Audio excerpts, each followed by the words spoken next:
Alright, I forgot to change the title right here. This is not the iPhone project. It's my fault. I forgot to change that. I always start with the prior template. Okay, I have actually completed this project as a student, and it was one of the better projects I've ever done, because it made me really understand a few things that I thought I knew, which I really didn't know. Okay, so to finish this project, it's actually going to be in two parts. I did not put the second part up yet. So to complete it, you have to understand Ethernet, ARP, IP, UDP, ICMP, and DHCP. Easy enough? Sure. Okay. Here are some documents you can use. I did check all these. All these links work. Okay. IEEE will be helpful, and the RFCs will be helpful, and there's also some man pages I gave you. Now, the versions I'm using are actually older, but they'll still work just fine. That's what they were built on, so it's fine. Now let's talk about what the project is. It's to analyze some network traffic, two different captures. Okay. So considering traffic captured on this sample network below, which we'll talk about, as a client computer boots up, obtains an IP address from a DHCP server. Okay, it says traces corresponding to two test cases are available. One of them is a client running Windows. The other one is a client running Linux, so they're different. Okay. We need to talk about how this network is set up. This is kind of important. I'm zooming in here. So this thing inside the box is actually a Linksys router. Okay? This is a Linksys router right here. This thing. That. Okay? The router has a switch built in. I'm assuming you all know what a Linksys router is. The wireless is turned off, and DHCP is off. That's very important. DHCP is off. Is off. Oh, the Linksys is not providing any DHCP. Correct. The services? DHCP is not providing addresses. DHCP is turned off. Okay? It is assigned with a static IP address. Okay. We have a laptop machine, and then we have a server that actually has DHCP on. Okay? So now we know where DHCP is coming from. It's coming from this guy up here. Then we have a WAN port. Really no connection, but it's equivalent to, all this is what we're looking at here. It's equivalent to this connection here. So really it's a client connected through a switch to a server. That's all it is. All in the same local segment? Yeah, the router just happens to be the Linksys that has the wireless turned off, so it's nothing too difficult. So, since the test network used in both cases are configured as follows. The server is the generic Slackware 9.1 PC with a static IP address.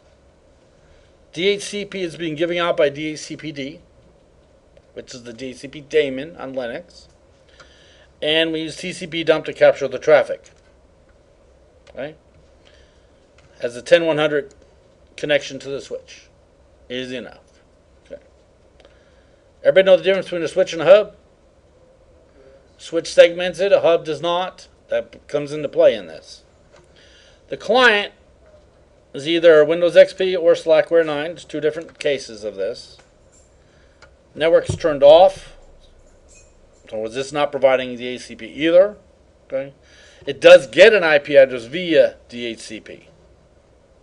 So it's receiving one through that. It has an Ethernet connection straight to the switch.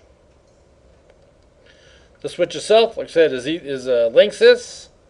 It's running NAT with DHCP, etc. DHCP is turned off, so is the wireless. Okay.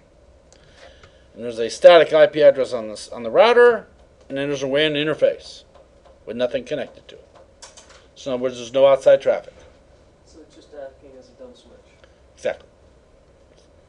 Well, yeah, the WAN does nothing, so literally it can't even route outside. It's not going to go anywhere. So, I'm giving you 3 copies of log files, which should be up under Lab 5. Did I put them in there? I didn't put the log files in there. Huh. Well, actually, I have them here. I'm going to put them in there right now. Hold on. I brought them with me. I'm going to zip up test case 1. What's inside of that is a Pcap, a text file, and another text file. The same for lab 2 or test case 2. Same thing. So I'm going to zip up test case 1. Send to compressed zip folder. So this T-Serial and TCP dump, are those run on the server or the... They are... I will get that in a minute. Okay, let me put these files up there. Hate having this one monitor sucks.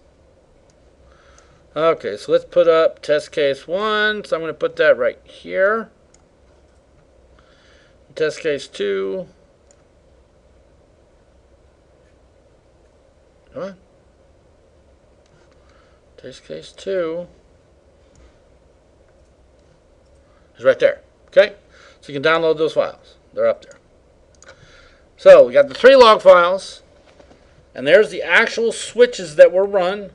They were run on the server when the client booted up. So the server's running this. Okay? Okay? And the output from this switch, this command here, was applied to the TCP dump.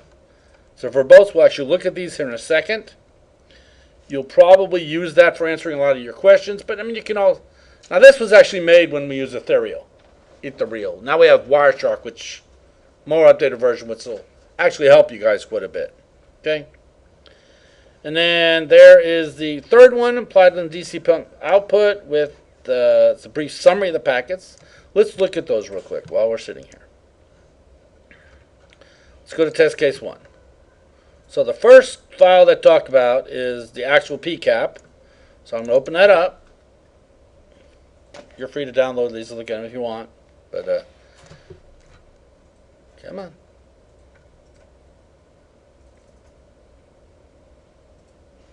Okay, there's our file. It's not that much stuff. It's actually very short, which is kind of nice. We're seeing some DHCP, some ARP, some ICMP. That's what you got. So easy enough there. The text, the second one on the list, with the NVR switch, it lists the frames, and it tells you all the information about them. So if you open this up, you can actually see quite a bit. There's frame 2. So you can actually do this without Wireshark at all, because these really have everything. It's kind of important. You're going to need, not necessarily for this, you're going to need it a little bit later, but all these options help as well. Okay. This is basically the same thing as the Wireshark. It is. Laid out differently. Exactly. What it is they took the dump, ran some switches on it to provide this information. Because like it said right here, they took the TCP dump and ran it with the NVR. Small n, capital V, small r. And it produced this text file. Which is actually very nice. I mean, look at that thing. Yeah. It's sweet, all the information it gives you. Okay. Then the NR file, which is this third one. Again, it's applied to the dump as well. All right, but now we're using the -S0-NW. Okay. And that one is this one here. It's going to show all the packets, or all the frames. All right, and it's basically the output you can see from Wireshark. Everybody okay on what that is? It's nothing too difficult there. Let's take a look at case 2. Case 2, Pcap file. Same basic stuff, but now we're having a different client. Remember, one was Windows and one is whatever the other one is, Slackware. So, all right. So you can look at that. All right. So we know what's in the files now. They're up there. What's in the those text files that you couldn't figure out using Wireshark? Nothing. Absolutely nothing. You could figure out 100% of it from Wireshark. It's just that, looking at these actual files, Gives you an interesting viewpoint. yeah, it does. I mean, maybe I want to search for, private.net or something. I don't know. It's just the whole point is seeing another way this packet can be analyzed. That's all it is. You can even bring it up a network miner. You're just not going to get a lot out of it.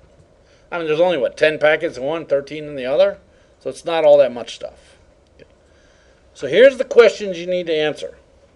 Again, this is a two-part project. This is part one. It's actually the easiest of the two. The quiz is not currently online. It's halfway there. I'll have it up way before it's due. But here's the questions you're going to answer. They'll just be worded a little bit different to work on D2L quizzes. Okay? Y'all see this? Okay? So, ARP-related questions. Identify the device sending out the ARP request going to this machine. What I want to know is the MAC address, the IP address, the packet number where you saw this request. Okay? I want to see that for case 1 and also for case 2. It should have one. It should. Okay. Okay. Then I want to know, identify the device with this specific IP address. What is it? What is its function? Is DHCP on or off? I mean, I already told you some of these answers. And the packet showing above, okay, of this stuff up here. Okay. Identify. Well, you look for a while first. Why? Because I didn't edit the packets at all. So, then what I want to know here, you might want to listen to this question, Tony, before you make any decisions. Why is the ARP relay packet from the device identified in Part B absent from the catcher file? So maybe it's not there. But why is it not there? Okay? There's okay? So I'm kind of giving you okay. So you ask for a specific packet in A that doesn't exist. Well, it kind of does, but it doesn't. But you'll figure it out. You'll figure it out. It's not that big a deal. Then, number question. Actually, and by the way, these questions are broken out as question. So I think this is actually question 1 in the quiz. This is actually question 2. This is actually question 3. But I mean, if you know this information, you'll be able to answer it on the quizzes once I get it. I'm having to modify the way they work in D2L to make them work. I think I got through question 5. I'm just not done. So for Ethernet now, I want the MAC address of the server. Should be simple. MAC address of the client. Then several packets are sent to a MAC address that does not belong to either the client or the server. Give me the MAC address, the IP address, and what is it? You're only looking through a dozen packets. Question 3. The TCP/IP stack and protocol implementations vary from one operating system to another. We kind of talked about that a couple weeks ago. As a result, different operating systems implement packets differently with different characteristics. Careful analysis such packets allows, in many cases, positive identification of the operating system. Obviously, we saw that on that one printout. Okay, analyzing packets that have been passively captured and determining the original OS is called passive OS fingerprinting. Easy enough. Okay. For the following packets, describe any patterns that identify which OS, Windows or Linux. How did you know that? Okay. Or to explain why such determination cannot be made. I can't determine because this is a whatever. Or don't just I couldn't figure it out. That's probably not the right answer. Because I do have the answers to all these. I solved all this. Okay. Then I want to know, based on these packets, I want to know ARP. And again, I'm rewording the questions a little bit. So they'll be a little bit clearer in the quizzes section. But you want to know, I want you to tell me about the ARP, the ICMP, and the DHCP based on OS fingerprinting on these different cases. Okay, now DHCP. Explain why the DHCP server sent ICMP echo request to this address. So assume the client obtains the dynamic address from the server and then deploys a firewall and blocks incoming echo requests. What happens? Okay. What should the server do? There's a specific thing the server should do. Okay? Alright, it says the following hex dump was created from one of the packets captured in the 2 test cases above, which you have. Packet was extracted using this switch here, ODVT PTX1. Identify test case 1 or 2 the packet came from, and give the tether reel frame number, or in other words, just a frame number. Okay. Tether reel is still there, it's just not that popular anymore. So tell me where it came from which file. Okay. This should give you a clue at the beginning of something, but okay. Alright, the TCP dump was used with the -S and the -N. Explain how the DHCP packets would have been affected if TCP dump has been used without the S. What would the difference be? So that's why you're going to have to look at those two outputs. Okay, this one had the S0, and this one didn't. What's the difference? Okay. Then what type of packets, if any, would appeared in the capture traces without the -N? So now you're going to do it without the -N and tell me what the difference is. The whole point of this, oh, and by the way, the last question is going to be what's the name in the packet. There's one name in there. Okay. The whole point of it, there's a name in the packets. You got to find it. It's pretty simple. You probably already found it. Yeah, okay. It's not hard to find. The whole point of this is like in security auditing course, I changed the assignment up this semester because I attended a class which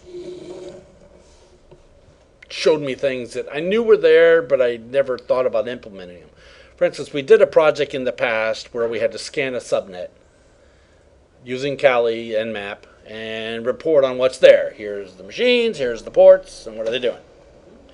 Well, now I wanted to know not just that, but I want to know, basically using the SV switch, if you ever use SV and Nmap, what it tells you is, okay, we got port 80, and instead of just telling me port 80, now it's port 80 running in Microsoft IIS version 6.0.25. So you can actually get the actual version of it. Then you can go to the exploits database. Like if you, let me show you what that one is. It's